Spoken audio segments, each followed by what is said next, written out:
tous, bonjour à tous. Bonjour à tous, bienvenue sur cette scène. Vous êtes avec votre frère Dele Dioma. Aujourd'hui, nous allons faire une vidéo sur les nombres complexes. Donc, avant de faire une vidéo sur les nombres complexes, on a décidé de faire des vidéos sur l'intégralité du programme de la terminale sciences en mathématiques. Sur ce, on vous présente les liens qui existent entre les différents chapitres de ce manuel. On va étudier ce manuel de A jusqu'à Z. Ne vous inquiétez pas, vous êtes avec votre frère. Vous voyez les liens.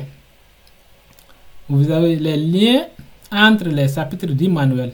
Limite et continuité. Il y a un lien, les liens entre limite et dérivabilité, lien entre barycentre et conique, lien entre dérivabilité et conique, lien entre dérivabilité et suite, et lien entre dérivabilité et primitive, lien entre primitive et les fonctions logarithmes, lien entre primitive et intégrale. Vous savez que tant que la personne ne maîtrise pas les primitives, la personne ne peut pas faire des intégrales. Est-ce que vous voyez? Il y a la fonction aussi, lien entre la fonction exponentielle, c'est-à-dire la fonction exponentielle et puissance et les logarithmes et les fonctions logarithmiques. Donc, et aussi, on a aussi les liens qui existent entre les fonctions exponentielles et puissance et les nombres et les équations différentielles. Et on va voir ici que les nombres complexes, c'est aujourd'hui on va faire ces chapitres, c'est ces chapitres qu'on va faire aujourd'hui. Les nombres complexes, qui existe aussi un lien entre les primitives, un lien aussi entre la géométrie plan et nombres complexes, c'est-à-dire géométrie, les nombres complexes utilisés dans la géométrie au fait, c'est ça comme ça. Et ici on va voir les liens qui existent entre la géométrie dans les plans et nombres complexes et isométrie plane. Et on a les similitudes directes plans et on a ces liens. Mais vous allez voir que le lien est coupé ici parce qu'il n'existe pas au fait un grand lien entre similitude, plan direct et probabilité. Donc la probabilité et la statistique, il existe un lien. Et vous allez voir, on a sauté ici, vous voyez, arithmétique et isolé. Ça veut dire que lui aussi il a ses propres règles. Est-ce que vous voyez? Donc on va tout en dire ici. On va parler de tout ça ici. Ne vous inquiétez pas. Donc prenons les chapitres qu'on va introduire, les nombres complexes. Nombres complexes, ça c'est une petite histoire par rapport aux nombres complexes. On dit que dans les classes de 10e, 11e, vous allez lire ça, vous allez comprendre ça. C'est la personne même qui a pensé aux fameux nombres imaginaires I carré. C'est ça son nom. Jérôme Cardan de 1900 et de 1501 à 1576. C'est le mathématicien astronome, médecin aussi. Il était astronome, médecin et philosophe italien en même temps. Est-ce que vous voyez? C'est ça. Donc vous allez voir que ça, c'est les différentes parties qu'on va introduire, les différentes parties du chapitre. Introduction, définition, propriété. Et ici, vous allez voir que l'objectif même, c'est que l'élève doit savoir. Donc, ce thème vise à faire quoi? Ce thème vise à définir l'ensemble des complexes et dégager les règles de calcul, utiliser les caractéristiques complexes pour interpréter des configurations élémentaires du plan, utiliser les nombres complexes pour résoudre des problèmes. Les savoirs et savoir-faire, c'est-à-dire ce que tu dois savoir et ce que tu dois être capable de faire. Donc ça, vous pouvez lire ça, vous pouvez mettre la vidéo sur pause et lire ça. Tu vas vraiment comprendre ce que tu dois savoir. Ici, tu vas vraiment comprendre ce que tu dois savoir. Et ici, tu vas vraiment comprendre ce que tu dois savoir faire. Donc, c'est très important. Vous pouvez mettre la vidéo en pause et lire vraiment ces trucs-là. Et ne vous inquiétez pas, on peut encore partager les manuels après. Donc, ne vous inquiétez pas. Un nombre complexe et trigonométrie. Donc, ça, comme on a parlé, ce sont les différentes parties du chapitre. On va partir directement pour regarder. On dit rappel complément des propriétés. Avant d'arriver vraiment à ce qui nous attend avec les nombres complexes, on va essayer de faire des petits rappels. Comme beaucoup de personnes ont oublié, on va les éveillés, on va les rappeler encore, ne vous inquiétez pas. L'ensemble des entiers naturels, on dit l'ensemble des entiers naturels est noté grand N, tel que grand N c'est égal à 0 à plus l'infini. Mais moi, je veux qu'on enlève les zéros. Les zéros ne font pas partie. L'ensemble des nombres naturels est noté de 1 jusqu'à plus l'infini. Les zéros ne font pas partie. Est-ce que vous voyez? Les zéros ne font pas partie. Donc, et notez bien, bon, dans ce cas, cette définition n'est pas correcte. C'est injuste, quoi. Cette définition, non, c'est pas correct parce qu'il dit que c'est l'ensemble des entiers naturels privés des zéros, alors que dans l'ensemble des entiers naturels, les zéros ne font pas partie, au fait, mes amis. Donc, comme nous ne sommes pas là ici pour en discuter, bon, c'est bon, mais les zéros ne font pas partie. Mais avec les pays francophonie, je ne sais pas, on utilise beaucoup, comment dirais, que les n, l'ensemble des nombres naturels, les zéros fait partie. Il y a quelqu'un qui dit même, comme ils ont bien sûr défini que l'ensemble des entiers naturels privés des zéros, alors que vous savez que si on parle d'un entier naturel, naturellement, les zéros ne font pas partie, les zéros n'existent pas. Mais c'est un point de divergence, ne vous inquiétez pas, mais pour moi, les zéros ne font pas partie. Est-ce que vous voyez? Est-ce que vous voyez? Les zéros ne font pas partie, mais si vous êtes avec votre professeur et qu'il dit que les zéros font partie, ne vous inquiétez pas, utilisez, mais dans tous les cas, tout le monde sait que les zéros, on ne peut pas les voir, on ne peut pas l'utiliser dans la vie courante, tout. Donc, ça veut dire que ce n'est pas un nombre naturel, au fait. On ne peut pas, tous les nombres naturels qu'on voit ici, on peut les utiliser, au fait. Bon, je ne parle pas du plus l'infini, au fait. Le plus l'infini, ça, c'est une autre chose. Ils le savent. Parce qu'on peut avoir des millions, des milliards, des billiards, des trilliards. Donc, vous voyez, ce sont des trucs jusqu'à l'infini. Parce que lui, c'est pas... Tu vois que si on essaye de noter même lui aussi, en plus l'infini, vous allez voir que c'est pas un élément qu'on peut le définir comme ça. Donc, ça passe, quoi. Mais allons-y, mes frères, ne vous inquiétez pas. Ici aussi, on a l'ensemble des nombres relatifs qui est noté grand Z. Et on a ces différentes notations, vous voyez, les différentes notations de l'ensemble. Ça, c'est les différentes notations que vous pouvez faire. Regardez l'ensemble des différentes notations. Z plus, Z moins, Z étoile. Est-ce que vous voyez? C'est très important. Et ici, l'ensemble des nombres rationnels. L'ensemble des nombres rationnels, c'est l'ensemble des nombres qui s'écrit avec des fractions. Est-ce que vous voyez? Avec P et Q éléments de P élément de Z et Q élément de Z étoile. Ici, ça veut dire que les Z ne peut pas prendre 0. On ne peut pas diviser par 0. C'est très clair. Ici, l'ensemble des nombres réels. Certains nombres comme racine de 2, racine de 3 sur 2 et puis ne peuvent pas s'écrire comme quotient de 2 entiers relatifs. Ce sont des nombres irrationnels. Et l'ensemble des nombres irrationnels et rationnels forment l'ensemble des nombres réels. L'ensemble des entiers relatifs est noté grand R. Est-ce que vous voyez? Grand R. Est-ce que vous voyez? Il faut savoir que ici, on a parlé des nombres irrationnels. Les nombres irrationnels, ce sont des nombres qui ne peuvent pas s'écrire sous forme de fractions, en fait, très simple. Parce qu'ils contiennent des virgules, bien sûr, mais ce sont des virgules après.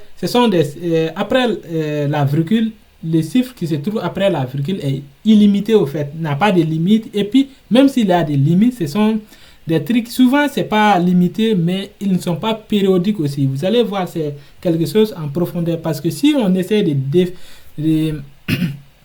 prendre un entier qui contient des virgules, vous allez voir que si l'entier peut s'écrire sous forme de rationnel à un certain donné, après la virgule, vous allez voir que les nombres sont périodiques, au fait. C'est-à-dire un même nombre peut se répéter.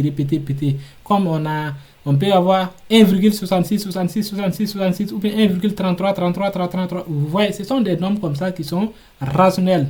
Mais les nombres qui ne sont pas périodiques, qui ne répètent pas un nombre après la virgule, ne sont pas des nombres rationnels. Ce sont des nombres irrationnels, comme racine de 2, racine de 3 sur 2 et pi. Est-ce que vous voyez? Et aussi, on a l'ensemble des nombres réels qui est formé par l'ensemble des nombres irrationnels et rationnels. Ça, c'est l'évolution, au fait.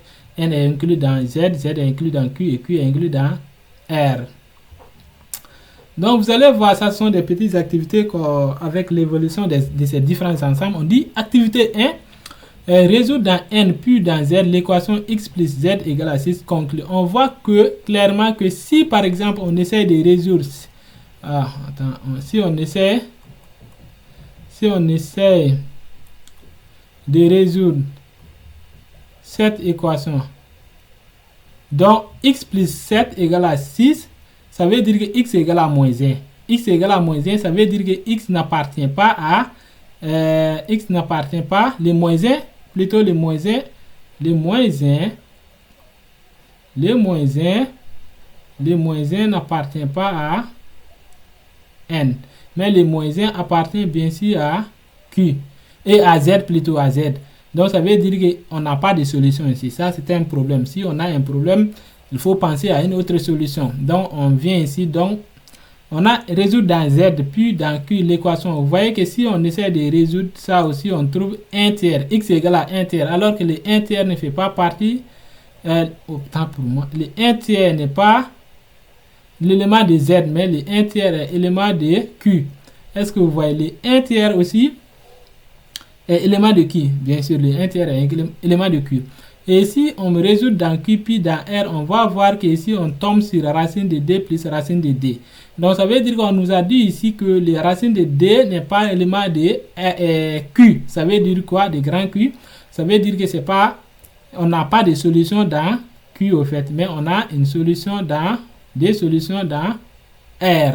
Et si on résout dans r l'équation suivante, on trouve quoi? On trouve que ça serait x carré égale à moins 1. X carré égale à moins 1, ça veut dire quoi? Ça veut dire que le carré d'un nombre est négatif. C'est ce qui est impossible au fait avec si nous sommes dans R. C'est pourquoi on introduit maintenant les nombres complexes. Donc les nombres complexes qui viennent avec les nombres i, tel que le i carré est tel que le i carré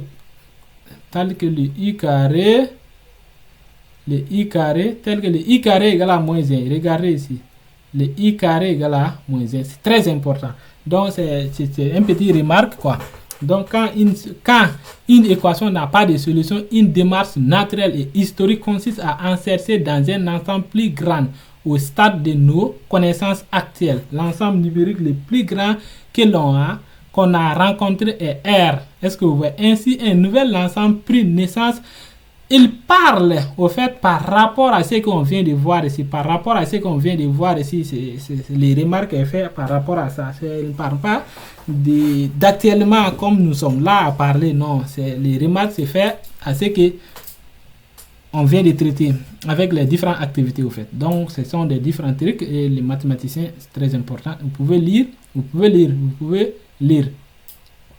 Et ici, on dit définition et vocabulaire et interprétation graphique. On dit la définition. On appelle nombre complexe tout couple ordonné de deux nombres réels A et B tels que Z égale à A plus IB où I est un imaginaire tel que le I carré est égal à moins 1. C'est très important. Le I carré est égal à moins 1. La notation et vocabulaire soit Z est un nombre complexe tel que Z égale à A plus IB. L'écriture, cette écriture-là que vous voyez, c'est la forme algébrique. Ici, c'est la forme algébrique d'un nombre complexe. Donc, alors qu'on va voir les différentes formes d'un nombre complexe, il y a la forme algébrique. Vous voyez, la forme algébrique très simple est appelée forme algébrique de Z. Mais le réel A là, c'est la partie réelle et le réel B là, c'est la partie imaginaire. Le I ne fait pas partie. Si on dit de faire sortir la partie imaginaire, il faut prendre seulement le réel qui est multiplié par le I et non le I et le réel. Est-ce que vous voyez? Ne faites pas cette erreur. Si par exemple on dit de faire sortir la partie imaginaire, tu prends seulement le B. Tu ne prends pas le IB. Tu prends seulement le B. Le nombre réel B est appelé partie imaginaire de et notez ça sont des notations im et R de RE, c'est ça des notations. Notez bien, ça c'est les remarques aussi de la note.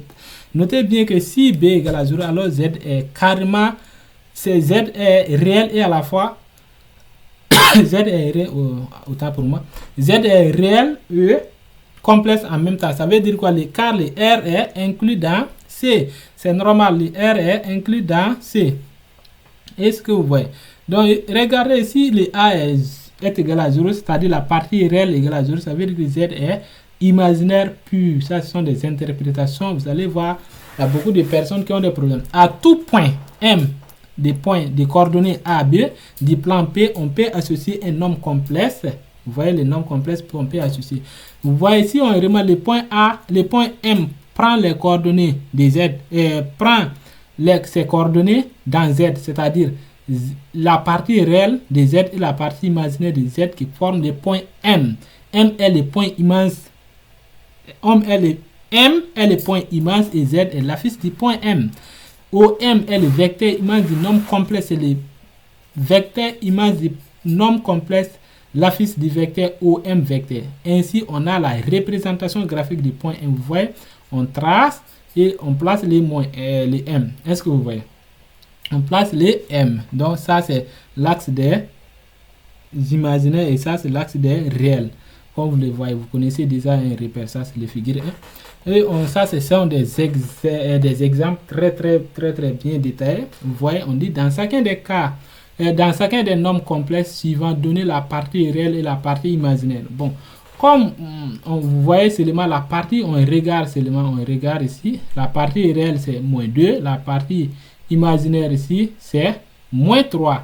Et ici la partie, comme si tu as quoi, regardez, par exemple prenons, si tu as C, A plutôt plus B, le tout sur C, c'est la même chose que A sur C plus B sur C aussi. On peut les détailler au fait. Donc ça veut dire que ici c'est égal à -1 sur 2 plus racine de 2 sur 2 I. Ça veut dire que la partie réelle ici c'est -1 demi et la partie imaginaire c'est racine de 2 sur 2.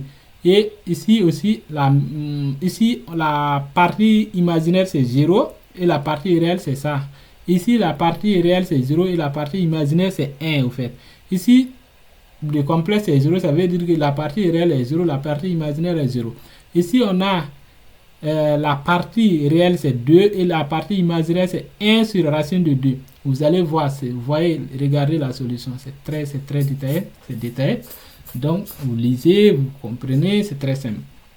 Est-ce que vous voyez? Donc on vient avec les opérations dans C, soit Z et Z' des nombres complexes tels que Z écrit A plus IB et Z' A' plus IB.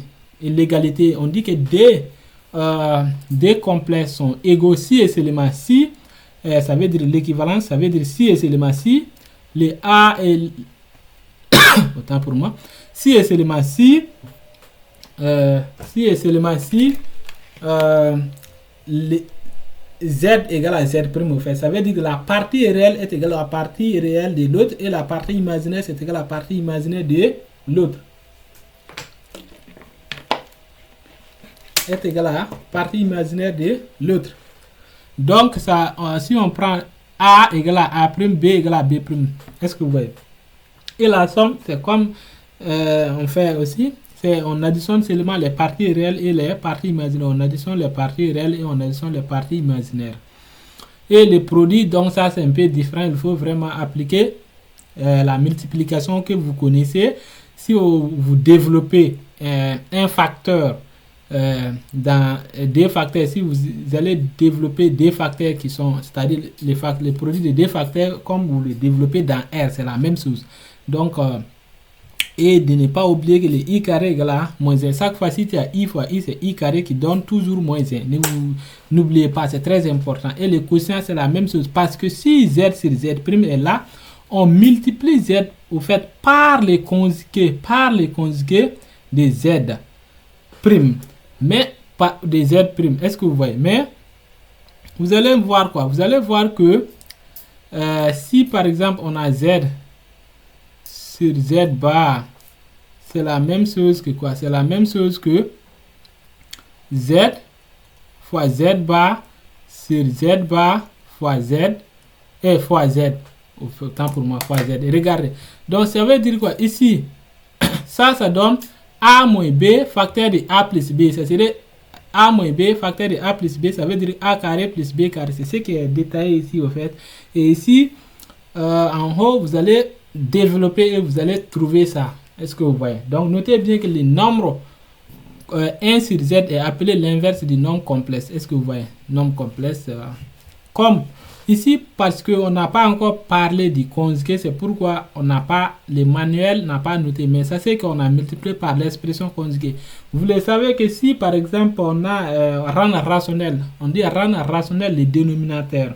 Alors que si tu avais quelque chose, par exemple, autant, ou, autant, si tu avais, par exemple, quelque chose de quoi? On dit racine de 2 sur racine de 2 moins 1. On dit, on multiplie par l'expression conjuguée. Au fait, rang rationnel. N'oubliez pas, c'est très important. C'est la même chose ici, comme ça, on multiplie par l'expression conjuguée.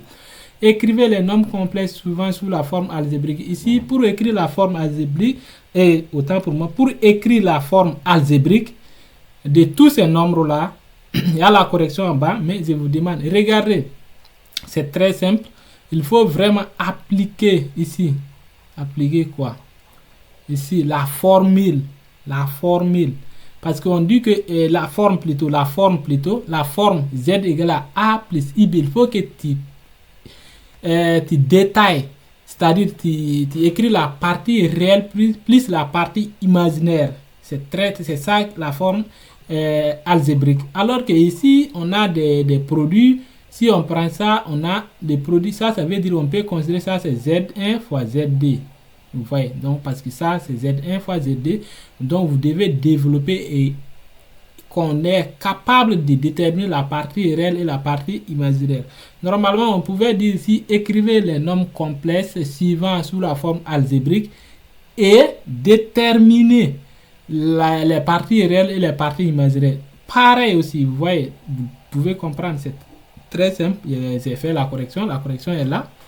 La correction est là, vous voyez, on a développé et on a 11 moins 13i. Vous voyez, c'est très simple. Vous allez voir ce qui se détaille. Tu vois la partie réelle, tu vois la partie imaginaire.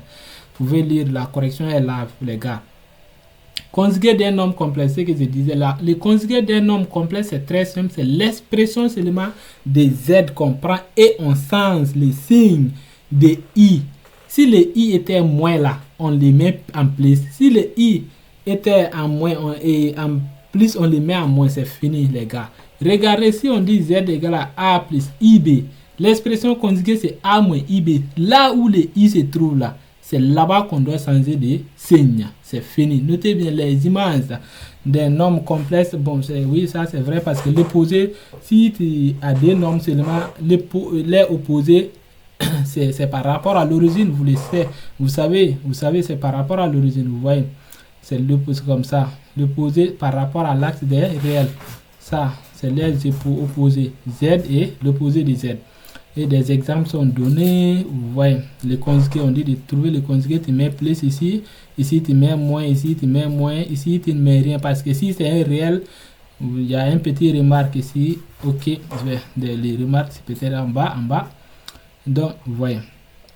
Propriété, vous voyez, les propriétés, on dit soit Z et Z prime des complexes. P1, les Z égale à Z bar. Si et seulement, ça veut dire que Z égale à Z prime si seulement si Z est un réel. Comme le cas d'ici, le cas, vous voyez, Z égale à Z prime et Z prime égale à Z. Ça veut dire que c'est un réel. Donc, c'est les propriétés dit comme ça. Et Z égale à moins Z bar. Et Z égale à moins Z bar si Z est un imaginaire. L'opposé de Z seulement si Z est imaginaire. Vous voyez, on peut partager la barre qui veut dire expression conjuguée. Ça veut dire que si on a Z plus Z bar, Z prime bar, tout bar, ça veut dire que c'est Z bar plus Z prime bar. La même chose avec la multiplication, la même chose avec la division. Seulement que le dénominateur doit être différent des zéros. Prenez garde. Et si le réel A, on ne peut pas, il ne s'affecte pas. Au fait, c'est un réel. Le conjugué d'un réel, c'est un réel. Donc, seulement c'est en bas. La même chose. Le n là, c'est un entier. Donc, ça n'a aucun problème. Ici, la partie réelle égale à Z plus Z bar sur D. La partie moins, c'est Z moins Z bar sur D. Cette formule, c'est très, très, très important, les gars. Nous allons l'utiliser dans à la suite de la leçon, c'est très important. Il faut remarquer